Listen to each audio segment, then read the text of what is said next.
Anime, the legendary hero is dead.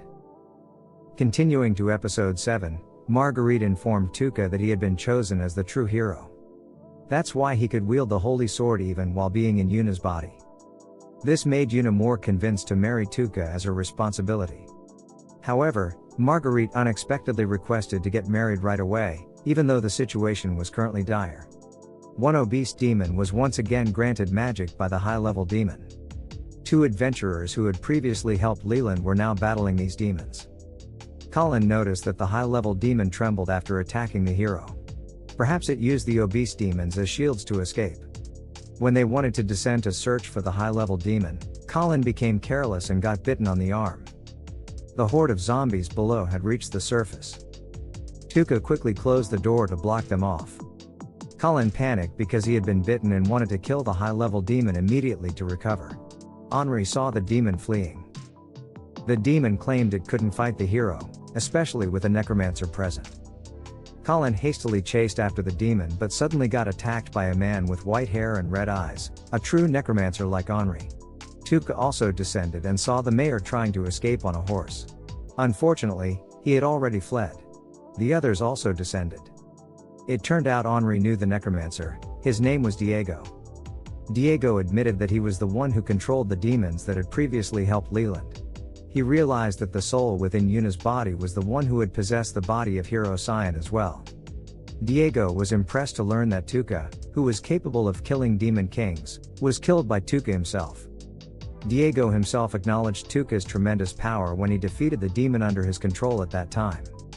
However, Tuca's current magical energy level was only 4. It seemed Tuca relied too much on the holy sword and magic. For some reason, Henri proudly stated that Tuca's original magical energy level was 1. The increase in his magical energy at present was thanks to the Soma drops. Diego was provoked by hearing that Tuca's magical energy was at the level of an insect.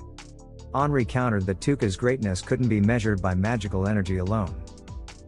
After that, Diego brought up his plan for revenge against the hero. The gates of hell had been open for 4 months. Soon, the miasma would engulf that place. The necromancers would kill humans and fill the world with human corpses. Fortunately, Henri would not participate in this revenge plan. She had made a promise with Hero Cyan to save the world. Tuca tried to have a conversation with Diego. There was no need for revenge, as their issues could surely be resolved through discussion. Tuca and Marguerite were even willing to use their authority to help the necromancers. Diego couldn't help but laugh upon hearing that. 3 years ago, it was the humans who refused to engage in discussion, leading to the massacre of the necromancers. However, Diego didn't deny the importance of discussion. Thanks to the discussion, the necromancers could now cooperate with demons. Diego considered humans as their current enemies, no longer demons. Then, Diego summoned a magical eyeball that could perform necromancer magic from a distance. He controlled the horde of zombies at the mayor's residence to direct them toward their location. Tuca believed that Diego's magic would soon run out if he controlled such a large crowd. Unfortunately, necromancers were on a different level than humans. Even among the necromancers, Henri was considered the weakest. The maximum limit of human magical energy only reached level 10. Whereas the necromancers could surpass it because their bodies had adapted to the realm of hell. Diego's current magical energy level was 40. The horde of townspeople had arrived at their location. Tuca held them off with the holy sword, but it was uncertain how long his level 4 magical energy could last. Diego was impressed by Tuca, so he wanted to target Tuca first. Tuca suddenly paused the battle and asked if Diego was suspicious of him. Tuca could use the holy sword even though he wasn't the original hero. Diego was provoked by his words. Although Diego sought revenge, even cooperating with demons, Tuca stated that the current situation was different from 3 years ago, mainly because Tuca himself was present. His greatness couldn't be measured by magical energy. He had even managed to kill a hero and wield the holy sword, rendering Leland powerless in front of him. All of this was due to Tuca possessing a power that surpassed magical energy, namely the power of thick thighs. Marguerite couldn't believe how terrible Tuca was at lying, but Diego seemed to believe him enough. Henri also joined in believing Tuca. Tuca threatened to teach Diego a lesson if he didn't restore the townspeople to their original state. Diego understood that he couldn't blindly fight an enemy without knowing their abilities. However, Diego didn't believe that Tuca's greatness couldn't be measured by magical energy because Tuca couldn't even control the holy sword freely. Marguerite told Tuca to drink the drops of Soma, but he refused. Tuca wanted to demonstrate his greatness that couldn't be measured by magical energy. Suddenly, a large horse-drawn carriage came crashing into Diego from the side. And unexpectedly, the one driving the carriage was the mayor. Previously, when the mayor wanted to escape, Tuca managed to capture him and persuade him to cooperate. Tuca had promised to show Marguerite naked wearing stockings if he agreed to cooperate. Marguerite clearly didn't appreciate Tuca making such strange promises. And that's the power of the thick thighs that Tuca boasted about, the power to seduce thigh-loving men. Henri would take control of the townspeople while Diego was defeated. However, from the aftermath of the horse-drawn carriage collision, Diego emerged unharmed. Diego had briefly lost consciousness, allowing Henri to take control of the townspeople. However, unlike Diego, Henri would soon run out of magical energy. The mayor then revealed that Henri didn't need to hold on for long because he had summoned powerful reinforcements. From the horse-drawn carriage emerged a girl with yellow hair who introduced herself as a hero. The girl's name was Millie Yunus, who turned out to be Yuna's younger sister. Beside Millie stood a middle-aged man with yellow hair. Once again, they were surprised to find out that he was their father. Yuna's father seemed to have met Marguerite before and commented on how she had grown while looking at her chest.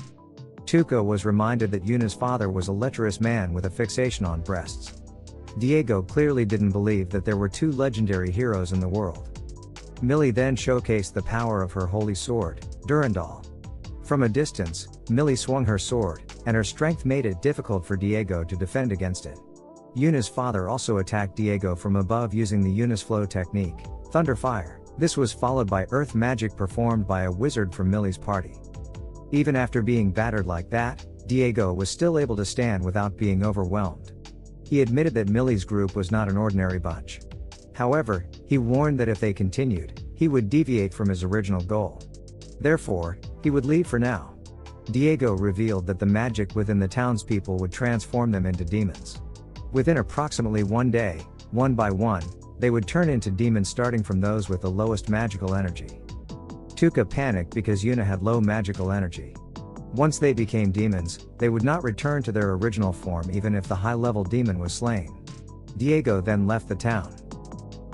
Marguerite lured the townspeople inside their houses by creating an enticing sound.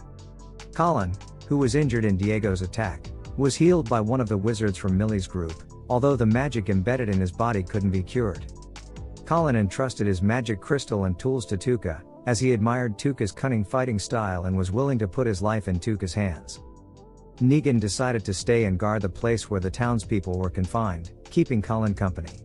As the day turned into morning, the mayor was planning to go to the capital to report the incident. Tuca promised to defeat the high-level demon before 24 hours had passed. Based on Diego's words from the previous day, Tuca suspected that they would return to their headquarters. They were likely heading in the same direction as the report from Surwela, who had witnessed spirits flying from the capital. There was a suitable place there to serve as their headquarters, Elvania, Yuna and Tuca's old hometown. The place had been destroyed by demons 3 years ago. During the journey, Tuca's and Millie's groups got to know each other. Tuca still couldn't believe why Millie referred to herself as a hero. Yuna's father, Fieri, said they would discuss it another time. Marguerite and Fieri already knew each other because Fieri used to be one of the strongest 4 knights. It turned out that Fieri had his title stripped because he frequently touched the female knight's chest to get closer to them, but it was seen as sexual harassment. Millie's group had 2 wizards, Shannon Petralka and Dorothea Leonara. Dorothy used to be part of the Cyan Heroes group. They wondered how she would react upon finding out that the hero who was currently relaxing was already dead. Fieri asked the Cyan hero why he was adventuring together with his daughter.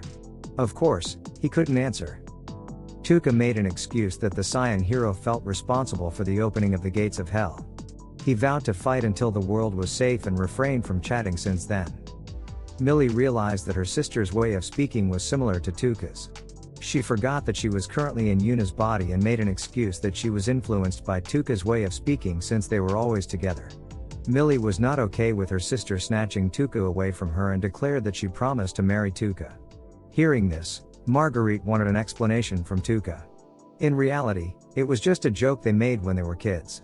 They had a sword fight, and if Millie won, Tuca had to marry her. Fieri harbored a strong grudge against Tuca for influencing his two daughters to that extent. Fortunately, Tuca was currently in Yuna's body. Fieri told Yuna that she had to return to the village after this issue was resolved. However, Yuna didn't want to because she still had aspirations of becoming a wizard. Fieri explained that it was pointless to pursue that dream as Yuna didn't have any magical talent. During their journey, their horse-drawn carriage suddenly came to a halt. They found themselves on a narrow path with cliffs on both sides, surrounded by a horde of individuals wearing black robes. Meanwhile, at his headquarters, Diego felt proud as his magic experiment had been successful. He planned to use the high-level demon to conquer the capital. Unfortunately, the heroes had already discovered his plan. And now, Diego had summoned those who wanted to hunt down the hero. Those individuals were currently blocking the path of the horse-drawn carriage that Tuca was riding. The clock showed that there were only 21 hours left before the townspeople would transform into demons. This is the end of episode 7. Thank you so much for watching. Don't forget to subscribe so you won't miss part 8 of this series recap.